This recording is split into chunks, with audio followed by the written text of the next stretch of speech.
kita akan menghadirkan satu renungan tentang satu penyakit hati yang dengan inilah kadang dengan penyakit ini menjadikan rusak semuanya tadi yang kita bahas. Urusan kepada Allah rusak, urusan kepada orang tua rusak, urusan kepada saudara rusak, urusan kepada istri rusak, urusan dengan istri, dengan semuanya rusak. Apa itu? Penyakit yang ada di dalam hati, penyakit sombong. Malam ini kita harus serius untuk memahami rendah hinanya kesombongan, dan setelah itu selamat tinggal dengan kesombongan. Sombong, kalau kita kembali kepada kisah zaman dulu, awal penciptaan kakek kita Nabi Adam alaihissalam. Jadi ada makhluk Allah yang namanya iblis. Iblis itu adalah iblis.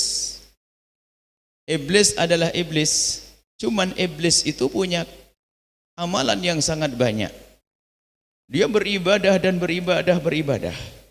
Dan begitu hebatnya ibadah iblis, oleh Allah dipindah, dikumpulkan bersama rombongan malaikat, yang malaikat memang adalah ahli ibadah. Karena memang secara zahir ibadah tidak ada beda. Kuatnya ibadah iblis sama dengan kuatnya ibadah malaikat.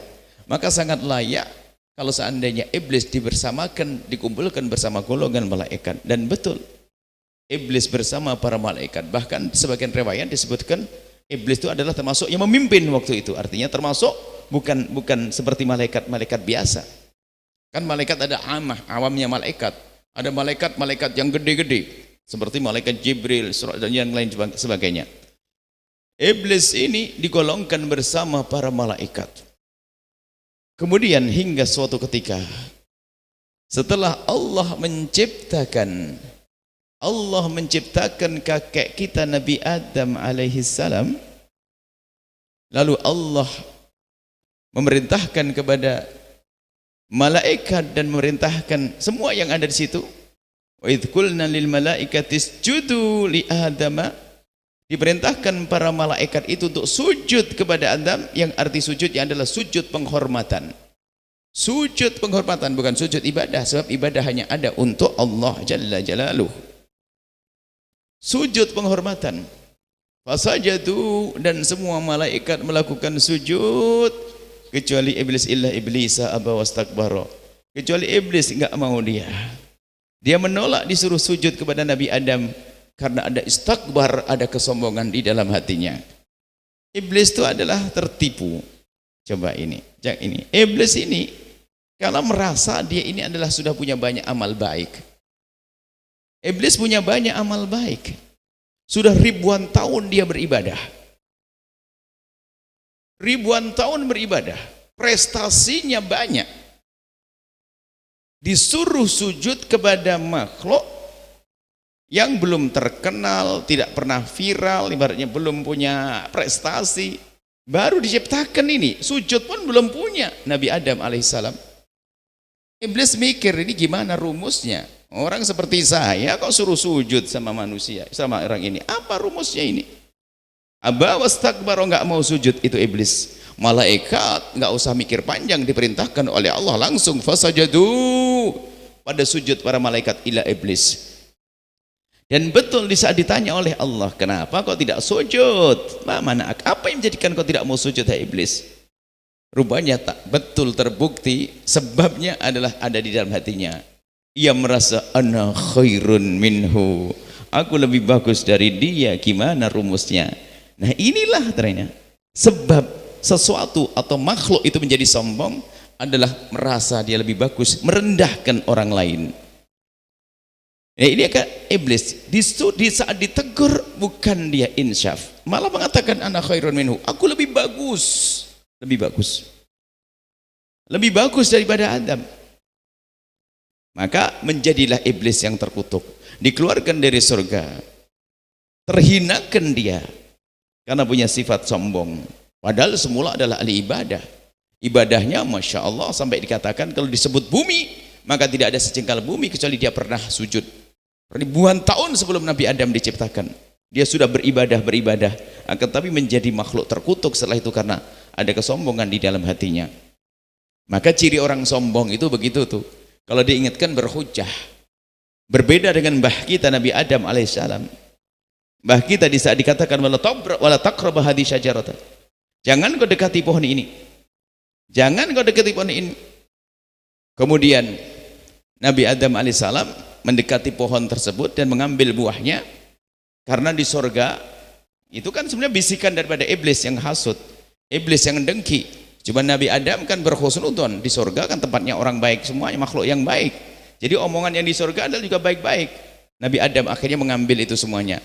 Ini dianggap sebuah pelanggaran, sebuah kesalahan dianggap seperti itu.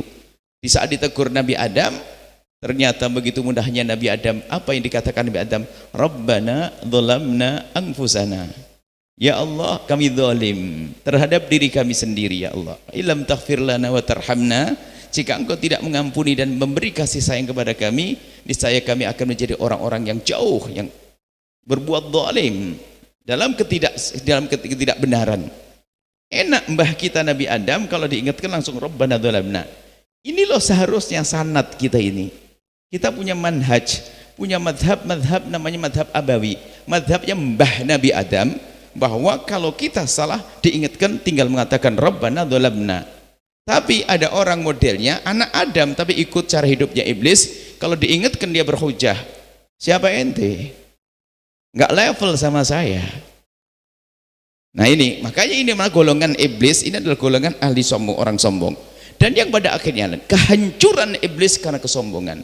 Dan ternyata semua, termasuk umat baginda Nabi ini akan hancur dengan sifat sombong. Kalau kita tidak waspada dengan sifat sombong, maka kita akan hancur. Bahkan diingatkan oleh baginda, la yadkhulul jannata man kana fi qalbihi mithqalu dzarratin minal kibri. Kalau ada kesombongan dalam hatinya, nggak bisa masuk surga, bersihkan dulu dong. Maka malam hari ini ayo kita belajar agar kita tidak masuk dalam wilayah kesombongan. Kesombongan merendahkan. Sombong itu bukan orang pakai baju mewah, pakai mobil mewah, rumah megah, bukan itu. Suatu ketika ada, ya Rasulullah, ada seorang pengen dandanan yang bagus, ya, dandanannya bagus, rambutnya rapi, semuanya minyak wangian, ibaratnya begitu. Apakah ini dianggap sombong, ya Rasulullah? Nabi menjawab, oh tidak. Allah jamil, yuhibbul jamal. Allah maha bagus, senang kalau hambanya juga menjaga dari kebersihan, rapi. Umat muslim harus begitu, rapi, ya, bersih. Itu bukan sombong. Kata Nabi, as-sombong al-kibru batarul haqqi wa ghamtun nasi. Sombong itu tersimpulkan pada dua model makna. Apa itu? Ghamtun nas, batarul haqqi, menolak kebenaran. Kalau diingatkan berhujah. Batarul haq, menolak kebenaran. Kalau diingatkan berhujah. Wa ghamtun nasi, merendahkan orang lain. Batarul haqqi, menolak kebenaran. Ini biasanya kalau diingatkan berhujah, mengatakan ya macam-macam, merasa dia lebih ustadz dari yang lainnya. Kalau diingatkan bukan level, dia tahu apa dia. Istri diingatkan sama suami, ngomong, abang nggak pernah ngaji. Atau sebaliknya, suami diingatkan oleh si istri, imamnya saya. Ini tidak level dengan saya, na'udzubillah, itu orang sombong. Akan kita jelaskan pada malam singkat ini. Agar kita sadar betul bahasanya, ternyata kalau disebut orang sombong, ternyata kita itu orangnya. Agar setelah itu sadar, agar lalu kita merubah sifat sombong kita menjadi sifat tawadhu. Kemudian ghamtun nasi, merendahkan. Dan merendahkan ini macam-macam, merendahkan manusia karena merasa dia punya kelebihan, sementara kelebihannya adalah bukan dia sendiri yang buat, akan tapi semua dari Allah, pemberian dari Allah, karunia dari Allah. Kemudian setelah itu digunakan untuk merendahkan hamba Allah. Ghamtun nas, merendahkan manusia. Ayo kita semuanya waspada, jangan sampai ada dalam diri kita kesombongan. Kalau Imam Ghazali menyebutkan sebab sombong itu banyak. Di antaranya ada sebab sombong karena kita mulai dari kelas agama, dengan beragama, kasus iblis tadi. Jadi merasa lebih soleh dari yang lainnya. Jadi kalau lihat orang, lihat merendahkan. Astaghfirullahaladzim. La ilaha illallah. Astaghfirullah. Ya salam. Merasa dia tidak sudah punya surga ke sana kemari. Karena dia mungkin seorang ustadz. Seorang ustadz tapi tidak bisa memandang orang dengan pandangan kasih. tapi selalu mandang orang dengan pandangan merendahkan. Dia orang sombong. Ghamtun nas, merendahkan manusia. Akan tapi para kekasih-kekasih Allah, kalau melihat manusia tidak bisa dia merendahkan. Imam Ghazali menyebutkan bahwa kalau seandainya aku melihat orang yang tampak di hadapanku bermaksiat, bukankah masih ada waktu untuk berubah dia menjadi baik? Dan aku saat ini memang lebih bagus dari dia, tapi bisa jadi esok hari aku berubah menjadi lebih jelek. Dia menjadi aku hari ini dan aku menjadi dia hari ini. Jadi nggak bisa merendahkan orang lain. Hari ini sudah merasa sudah kayak punya surga. Oh, ngelihat orang tuh neraka tuh. Astagfirullahaladzim. La ilaha illallah. Mereka kapan bapaknya anaknya sama aja, ibunya la ilaha illallah. Ini apa, keluarga apa? Merendahkan orang lain. Tidak. Merendahkan orang lain bukan cirinya orang beriman. Akan tetapi kita rubah pandangan kita kepada siapapun yang tampak rendah adalah dengan pandangan kasih sayang. Pandangan kasih sayang. Mungkin kita melihat orang bermaksiat, hati-hati. Jangan sampai kita menjustis, memastikan seolah-olah dia ahli neraka. Bisa jadi maksiat dia yang terakhir malam ini. Esok dia menjadi orang yang soleh, orang yang dekat kepada Allah Subhanahu Wa Taala. Kita melihat, dan inilah cara pandang yang sering kita lupakan. Memandang orang lain dengan pandangan kasih sayang yang sekaligus itu menghilangkan pandangan merendahkan. Kita sering dengan kesombongan kesolehan kita. Anggap saja mungkin kita setelah duduk di tempat mulia semacam ini, dengan kekhusyuan kita, bahkan mungkin ada yang dengan derai air mata. Kemudian kita keluar, lalu kita melewati, tidak tahu, mungkin ada stasiun di sebelah kiri kita. Di sana ada terminal atau tempat-tempat yang setelah saat yang di tempat tersebut ternyata ada seorang anak gadis mungkin, lalu pakai baju setengah badan seronok, kemudian melambaikan tangan menghentikan mobil kita. Anda pasti tahu bahasanya dia adalah anak yang diuji oleh Allah dengan kehinaan, mengajak berzina misalnya. Karena Anda sudah pulang dari masjid, baru menangis di masjid, melihat mereka, mungkin yang ada di hati adalah perendahan kepada mereka, lalu berkata, kasihan malam-malam. Astagfirullah, kasihan malam-malam. Mungkin kita mendang orang, mungkin ada anak mabuk terkapar di pinggir jalan. Apa yang ada di hati kita di saat melihat dia? Mungkin kita mengatakan, kasihan malam-malam mabuk dan sebagainya. Mungkin itu yang ada di hati kita. Namun kita pengen tahu siapa di antara kita, tanyakan. Siapa di antara kita di saat melihat wanita seperti itu? Atau melihat ada anak-anak muda yang tiba-tiba terkapar, kemudian mabuk di pinggir jalan, terjatuh, tersungkur. Lalu kita melihat mereka, siapa di antara kita di saat melihat mereka, terenyuh hati kita. Mungkin kita menundukkan kepala, menitikkan air mata, lalu menengadahkan tangan. Ya Allah, itu anak gadis umat kekasihmu Nabi Muhammad. Ya Allah, jadikan ini malam kehinaan terakhir baginya. Ya Allah, ampuni dia. Ya Allah, bimbing dia. Ya Allah, bawa ke tempat mulia. Ya Allah, ini anak muda yang mabuk terkapar ini. Ya Allah, dia adalah umat kekasihmu Nabi Muhammad. Berikan kesadaran, ampun dia. Siapa yang seperti itu? Kadang sombong dengan ibadah ini menyeramkan sekali. Mungkin seorang bapak, ibu lagi tahajudan di tengah malam, lagi tahajud, mau puasa, mau buka, tak tahu aja apa, di gang kampungnya ada sepeda motor berlalu. Karena di gang pelan-pelan, lalu berhenti itu motor. Dia mengintip dari gorden rumahnya itu. Rupanya motor itu adalah orang yang tidak ia kenal, telah menurunkan anak gadis tetangga. Anak gadis tetangga jam 3 malam diantarkan pakai sepeda motor asing. Apa kata Bu Haji yang katanya solehah ahli ibadah, ngomong sama suaminya, "Bang, astagfirullah, anak tetangga jam begini diantarin laki-laki. Ya Allah, astagfirullah. Sudah pakai bajunya begitu, astagfirullah." Kata suaminya, "Mana bang?" "Ya astagfirullah." Apa kata suaminya? Suaminya rupanya di saat mendengar cerita dari istrinya, langsung sambutannya luar biasa. Apa? "Oh ya Allah, berarti nurun." Ibunya dulu juga gitu. Nah, ibunya digunjing juga. Lagi tahajudan dia. Lagi tahajudan, nggak sadar. Model-model begini orang ibadah yang tertipu. Mestinya dia nangis melihat gorden kebuka, kelihatan ditutup, lalu nangis, "Ya Allah, itu tetanggaku ya Allah, itu tetanggaku ya Allah, yang baik kepadaku ya Allah, berikan pertolongan ya Allah, ampuni dia." Mestinya seperti itu. Kita sering di tengah-tengah ibadah menggunjing orang, merendahkan orang. Mungkin sambil indah habis-habis tuh nanti. Besok besok ngirim WA, "Hati-hati, zaman sekarang zaman rusak. Kalau punya anak gadis tolong jangan sampai keluar malam ya." ada yang dimaksud. Itu sombong dengan ibadah. Ayo. Sombong dengan ibadah. Dan memang ada kalau orang beribadah banyak tidak menyadari bahasanya ibadah itu dari Allah. Orang tidak akan bisa melakukan sujud sekali kecuali pertolongan dari Allah. Bisa jadi dengan ibadahnya menjadi sombong. Kisah iblis. Kurang apa? Iblis ibadahnya jauh lebih banyak daripada yang kita lakukan. Akhirnya dengan kebaikannya dia menjadi sombong. Yang jago puasa Senin Kemis, tahajudan dan sebagainya. Wah, seolah-olah sudah punya surga. Kalau lihat orang lain lalu merendahkan, ini adalah sombong dengan kebaikan, sombong dengan ibadah.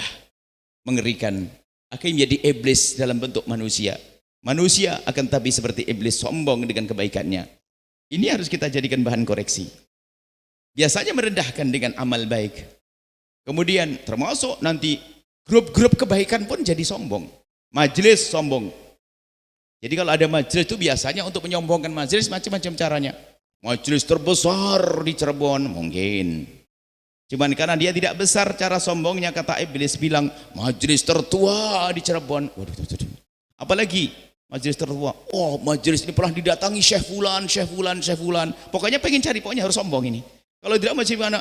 Ini biarpun majelis kita kecil, majelis yang paling istiqomah. Wow, Masya Allah. Bermacam-macam. Waktu corona pun masih berjalan. Ya salam. Maksudnya bukan itu tidak hanya pengen sombong kan ya. Waktu ini pun ya dalam keadaan apapun tetap berjalan. Kita harus istiqomah. Maksudnya menyombongkan dirinya. Sombong dengan kebaikan, hati-hati. Kita harus waspada. Kita mulai dari ibadah. Ada sombong nanti dengan nasab. Imam Ghazali mengatakan nasab kemana metentang-metenteng karena nasab bapaknya. Yang baik bapaknya, dia belum tentu. Yang kiai bapaknya. Makanya sombong dengan nasab ini menjadikan seorang anak susah dididik. Anaknya kiai kadang susah dididik. Karena kemana-mana merasa anaknya kiai. Sombong sama nasab. Yang kiai kan bapaknya, dia masih balul. Susah. Petentang no. Sombong, hati-hati. Sombong karena nasab. Merasa kadang dengan setelah itu merendahkan. Sampai dalam pernikahan kadang ada. Istrinya diambil dari orang biasa. Dia keluarga kiai, keluarga ustadz. Dalam hidupnya selalu direndahkan. Dasar kamu orang biasa. Kullu maulidin yuladu alal fitrati. Semua orang terlahir bersih, suci. Biarpun dia misalnya bapak ibunya tidak baik, tapi kalau anaknya baik, bisa saja menjadi kekasih Allah. Enggak perlu merendahkan. Apalagi kembalikan pada asalnya. Kadang-kadang dibawa-bawa dasar anaknya ini, dasar bapaknya orang begini. Tak boleh begitu. Kalau kita tahu bahasanya ada sahabat Nabi yang luar biasa namanya Ikrimah. Seorang sahabat, bapaknya ternyata adalah orang yang paling menyeramkan. Abu Jahal bapaknya. Ayo, kurang apa? Anaknya Abu Jahal namanya Ikrimah. Apakah kita akan rendahkan Ikrimah? Tidak.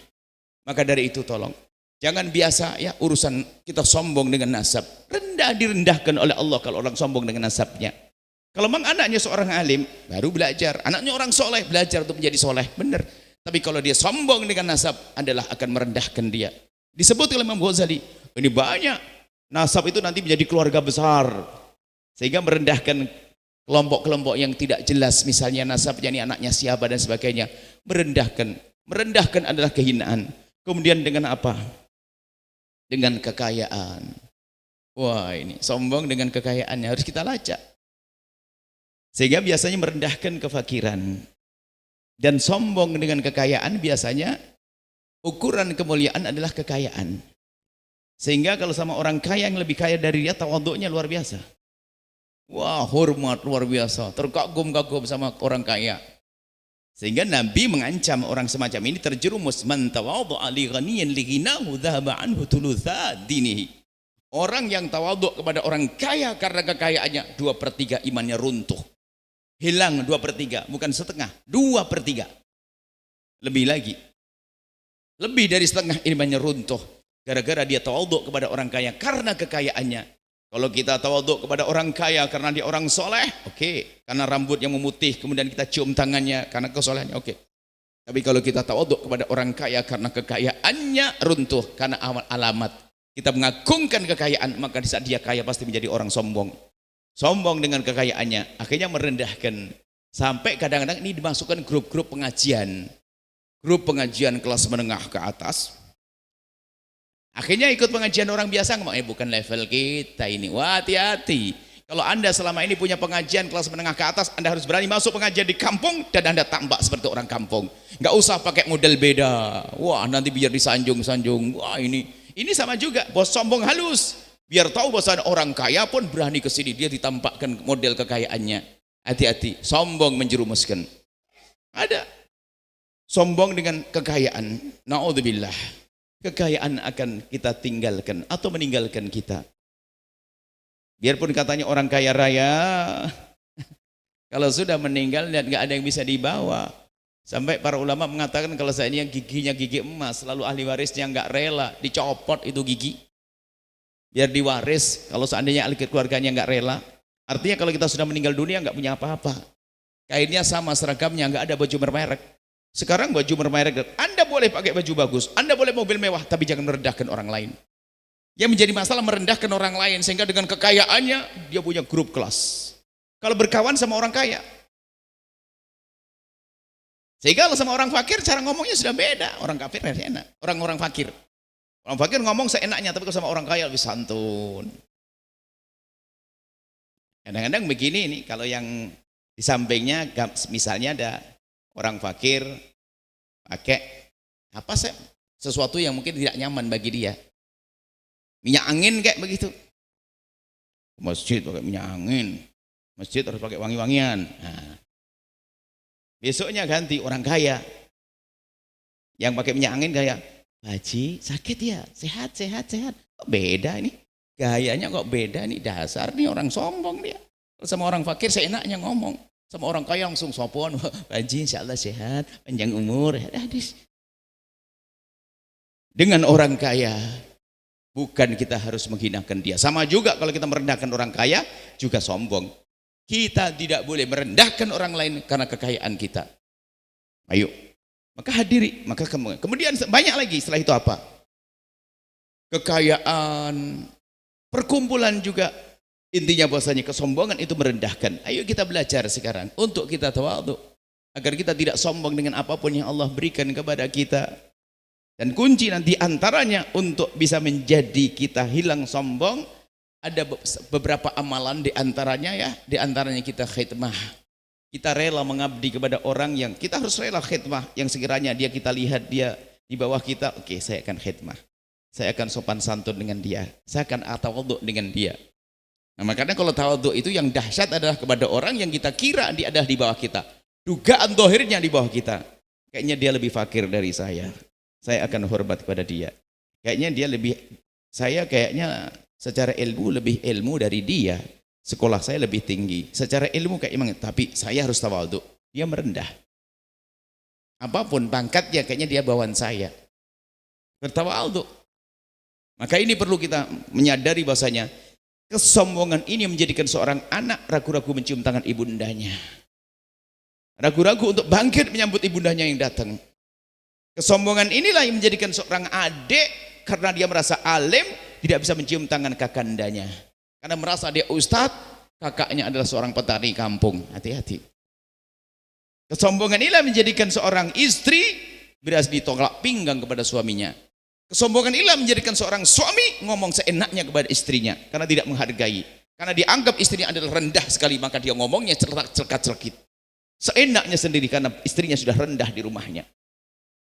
Kesombongan inilah yang menjadikan orang salah menyuruhkan anaknya. Karena apa? Anaknya akan dijadikan sombong seperti dia. Maka yang dipikir hanya dunia bukan akhiratnya. Jadi rupanya kunci ini. Kalau kita sudah peduli dengan ilmu ini, kita belajar agar kita tidak sombong, maka ketahuilah di saat dengan ibunda ayahanda akan benar cara hidup kita.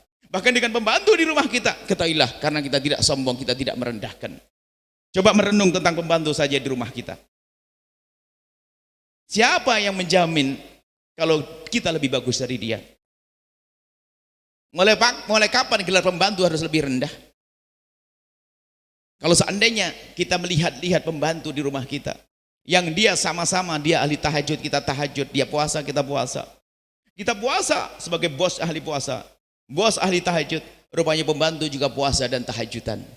Cuman kalau kita timbang-timbang, kita lihat-lihat, kita tidak bisa mengalahkan dia. Coba saja. Kalau kita puasa, dia puasa. Kita sahur, dia yang menyiapkan sahur kita. Kita tidak pernah menyiapkan sahurnya dia. Urusan alat-alat ibadah, dia yang menyiapkan alat ibadah kita, kita tidak pernah menyiapkan alat ibadah untuk dia. Ayo, mana mungkin kita lebih mengungguli dia? Kita akan sombong dengan bantu di rumah kita. Maka kita harus punya kata-kata yang lembut dengan mereka.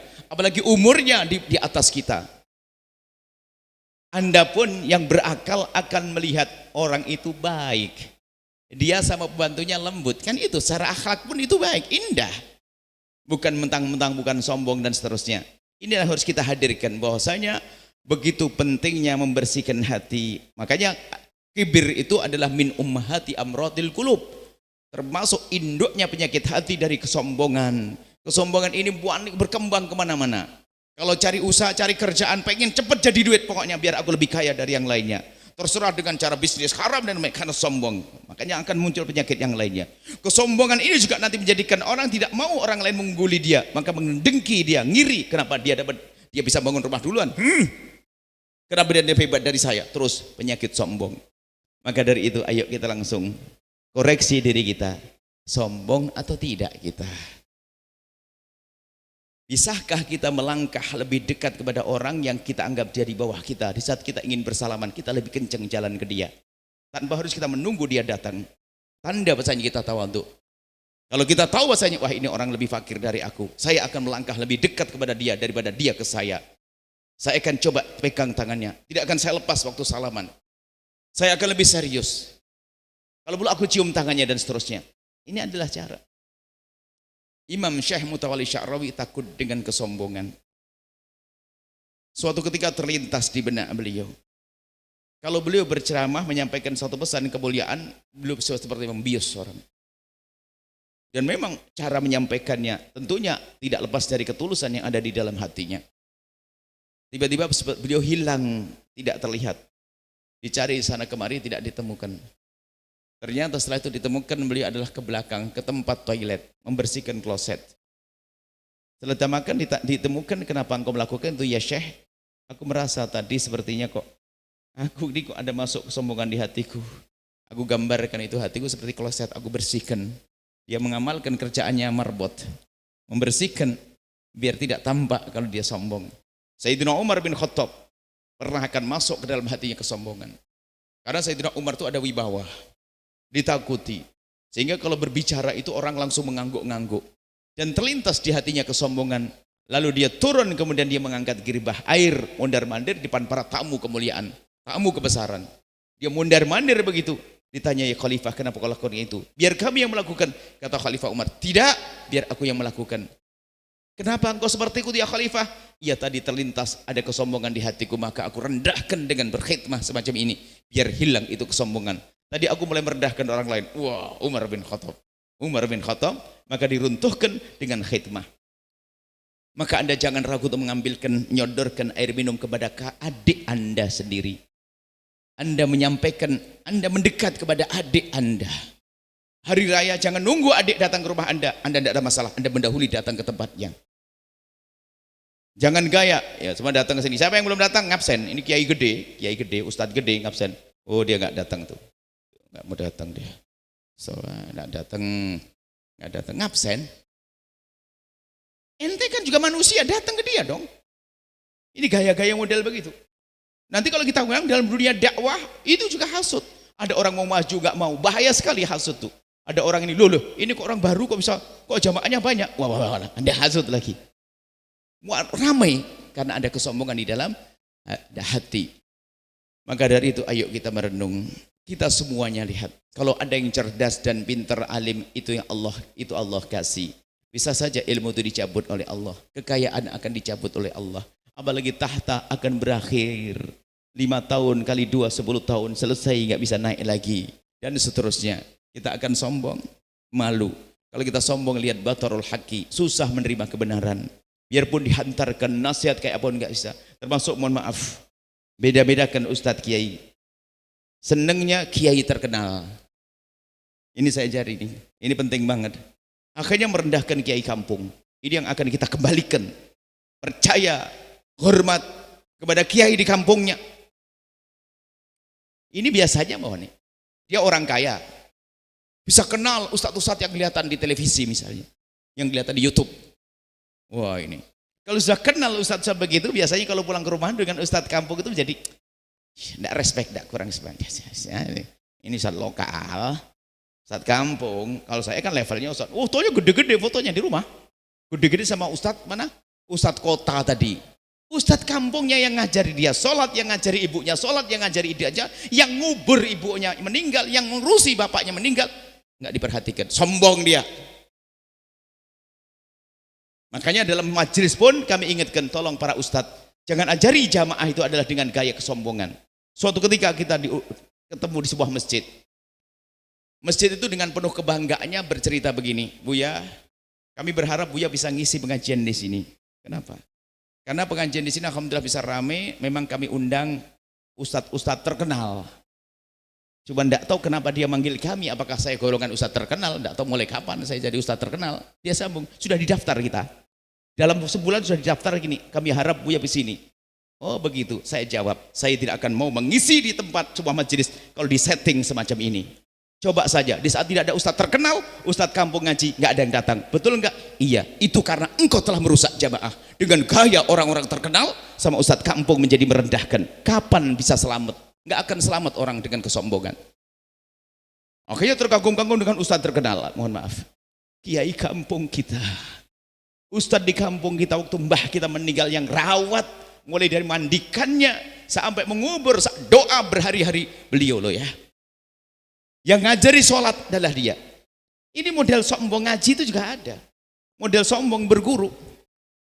Berguru harus terkenal, harus ini. Ini adalah problem dalam menuntut ilmu. Sehingga termasuk tadi pengajian kelas menengah ke atas, diundang ustadz-ustadz begini, tempatnya di model begini dan sebagainya. Sehingga di saat disuruh hadir pengajian biasa, ya ini pengajian orang biasa deh. Kita kan pengajian spesial. Harus di tempat begini, na'udzubillah. Itulah kesombongan dalam hatinya. Kadang kita terheran suatu ketika kita ada satu orang datang dari kota, datang ke tempat ini, Masya Allah, mampir ke rumah. Rupanya hanya ingin mendatangi pengajian yang dikemas dengan tidak tahu ustadznya siapa. Akan tapi malah dilewati, dia mampir ke rumahnya satu ustadz yang luar biasa itu tidak dihadiri pengajiannya. Rupanya hanya pengen hadiri gebiar. Ada sekarang pengajian hari ini ada tren juga, hati-hati. Gaya pengajian pun untuk sombong-sombongan. Hati-hati. Maka kita perlu koreksi semuanya. Yang hadir pengajian ini biar benar juga. Akan tapi subhanallah, bisa saja itu bersama orang-orang fakir dengan panjatan doanya meruntuhkan kesombongan kita duduk dengan mereka. Tentunya ini bukan berarti Anda merendahkan ustadz terkenal. Oh bukan, kami tidak mengajari merendahkan ustadz terkenal. Akan tapi ayo kita kembali dengan keinsyafan. Ustadz yang tidak terkenal pun ketahuilah, justru kadang-kadang mereka itu sangat ikhlas. Jangan merendahkan kiai-kiai di kampung kita, ustadz di kampung kita. Ini termasuk cara belajar.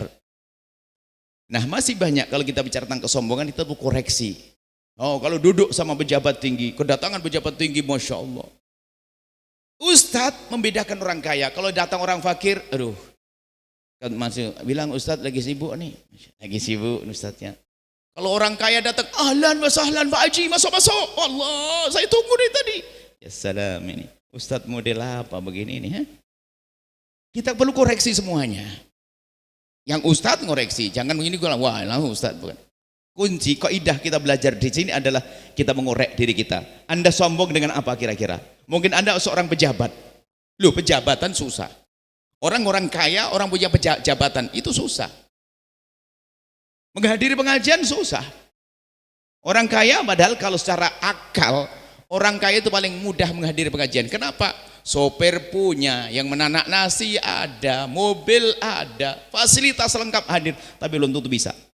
Sama pejabat pun juga bisa sebetulnya, karena ada mobil dinas, ada dinasnya, mobil pribadi ada, sopirnya double, belum tentu bisa. Karena apa? Ada kesombongan. Siapapun kalau sombong susah mencari kebaikan.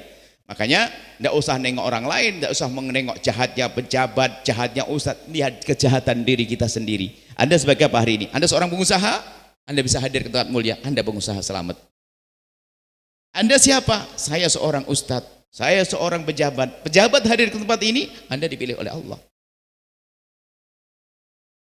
Inilah yang harus kita jadikan bahan koreksi. diri kita sendiri sampai kepada kesimpulan bahwa iya, saya ini sombong, saya harus berubah. Inilah yang bisa kita hadirkan pada malam ini. Tolong jangan melihat kesombongan orang lain. Sebab orang tampak sombong belum tentu sombong. Dia mah tampaknya sombong, gayanya begini, pakai mobil mewah, kalau jalan begini. Ternyata dia bukan orang sombong, memang modelnya begitu, tangannya memang begini dari kemarin. Memang jalannya begitu, waktu fakir pun juga begitu jalannya. Kita sudah suudon, jalannya kok sombong banget. Memang begitu dia gayanya. Tapi ada orang kelihatannya begini, tawaduk. Kalau depan orang tawaduk gayanya gini, tak taunya dia ngerunduknya itu ngerunduk sombong. Dia tawaduk begini sambil ngomong, orang sini depan ustadz kok sombong semua, nggak ada yang tawaduk kayak saya. Loh, sombong dia. Gini sombong rupanya. Ini orang kok nggak beradab semuanya, coba kayak saya. Loh, innalillah. Jadi ketahuilah, yuk kita koreksi diri kita sendiri. Maka insya Allah kita lanjutkan pada pertemuan yang datang. Anda pulang jadilah istri yang tawaduk kepada suami, suami yang tawaduk kepada istri. Dengar, baginda Nabi minta pendapat kepada istrinya, jangan sombong. Imamnya saya, diam kau istri. Duh. Nabi dapat wahyu loh ya, tapi masih bertanya dengan Sayyidah Maimunah, minta petunjuk. Waktu mau perang, lihat beliau adalah dengan wahyu. Siapa yang punya pengalaman perang? Ini lawan kita begini-begini. Salman mengusul, kita bikin hondak ya Rasulullah, bikin parit. Lu didengar. Minta pendapat itu penting, jangan sombong. Sudahlah, selama tinggal dengan kesombongan, indah nanti lihat. Setelah itu adalah kita semua menjadi orang yang hebat, mulia. Orang kaya mulia, pejabat mulia, fakir mulia. Karena kita memangkas kesombongan. Paling mudah diantaranya adalah kita mudah berkhidmah, melayani orang yang kita anggap lebih rendah dari kita. Kita datang ke tempatnya, melangkah mendekat kepadanya, mendahului kita bersalaman, jangan nunggu. Lakukan itu semuanya. Kalau Anda menunggu sombong. Anda mendahului adik, saudara dan seterusnya. Anda yang lebih hangat menyambutnya. Mulai daripada pekerjaan dohir sampai itu, insya Allah kita akan menemukan kemuliaan. Jangan merendahkan siapapun. Ending banyak kejayaan sesungguhnya nanti di surga. Di surga itu ada Raja Sulaiman. Ada orang fakir juga ada. Jadi ini belum jaminan surga.